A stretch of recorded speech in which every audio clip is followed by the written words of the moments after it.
As many as 1,800 children are diagnosed with cerebral palsy every year. It's a lifelong condition that affects muscle control and movement.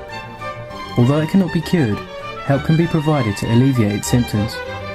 Procedures such as selective dorsal rhizotomy allow these children to walk unassisted and pain-free. The NHS, however, has cancelled the funding for treatment for 19 children across Britain. Ben is one of them. I'm not sure about this step.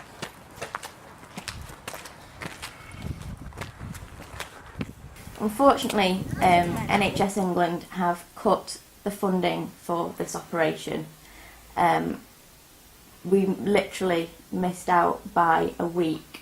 When Ben was 1, he was diagnosed with a spastic diplegia, cerebral palsy, and we were told the day that we were given the news that he would never walk and he would always rely on a wheelchair. Anybody would think that disabled children are born to rich parents, but it doesn't work that way at all.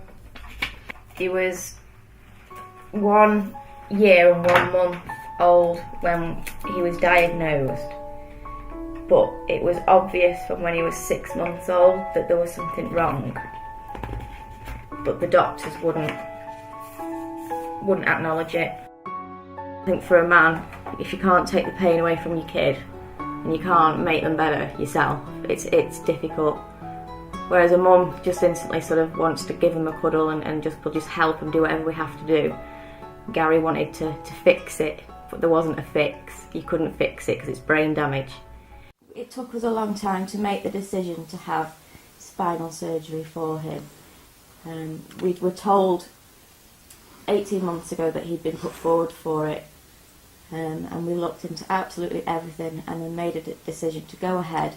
And mentally, you get yourself prepared for that, and then you prepare your child because it's a big thing. And to be told that, yes, there's a cure for spasticity which will make your child a lot better, and then you explain that to your child, and then it's taken away. Not even a phone call, in a letter, and then to have to try and explain that to Ben it was hard work. I am sorry that we have been discussing with you surgery for your son or daughter. Unfortunately, your child's surgery will now not be going ahead at our hospital in the near future. Just 5 days before he was due to have surgery, and after 2 years of painful physiotherapy to prepare for it, the NHS decided it wouldn't fund the operation after all. It was heartbreaking for the family. You realise that you've got to tell your little boy, and he worked really hard, and I kept telling him that I know it hurts, but you're having this operation, and this operation's going to take the pain away forever. And to tell him that after all that work you've done, it's not going to happen. In desperation, the family accepted an £11,000 donation to pay for surgery, not realising that it meant all his rehab would also have to be paid for privately. Ben Baddeley only wanted to walk free from pain. Today he walked down Downing Street to deliver his frustration to the Prime Minister about his treatment. I just wanted to be a normal family again.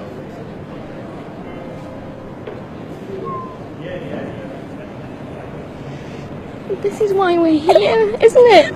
Eh? Small steps, but for Ben Baddeley, these are giant strides. A little over a year ago, he could barely walk at all, his limbs contorted by cerebral palsy. Pioneering surgery on the nerves in his spine relaxed his muscles, and now he's able to move more freely. It's no thanks to the NHS. Because we've had to self-fund the operation through the NHS, unfortunately anything that comes after the operation is physiotherapy, is hydrotherapy, is physio equipment, is healthcare, is insurance, everything like that, all has to be self-funded. So this is why we're still currently fundraising. 3 times a week, a specialist physio stretches and strengthens his muscles. The cost, almost £2,000 a month. At the end of March, the money runs out, the treatment will stop, yet he's come so far. His walking and his gait pattern probably would have remained very similar to how it was before, which was very flexed, so very bent at his knees and his hips. But obviously it's impossible to say exactly, but in your opinion, but without if the specifically objective... strengthening those muscles that were affected by the spasticity, you wouldn't have got the progress that he's had now.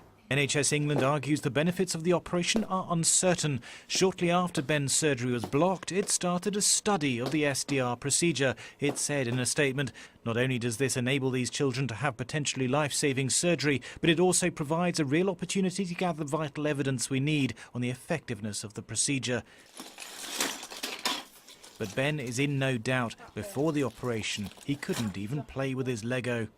Before I couldn't do it that good because my hands are tight, they're like that. I can only move it for that, but I can really move it. Well, Gary! Gary, he just did it! Gary! He just did it! He just stood up without holding on to me and stood still.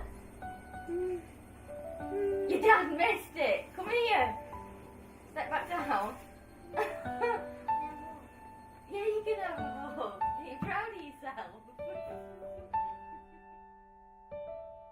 Ben is a boy who just wants to jump, run and skateboard. Hopefully his family can raise the money to give him a chance to walk.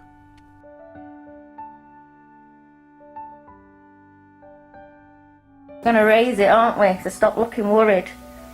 We're going to get it. We're going to get the money. It's out there somewhere, we've just got to find it, haven't we, Ben?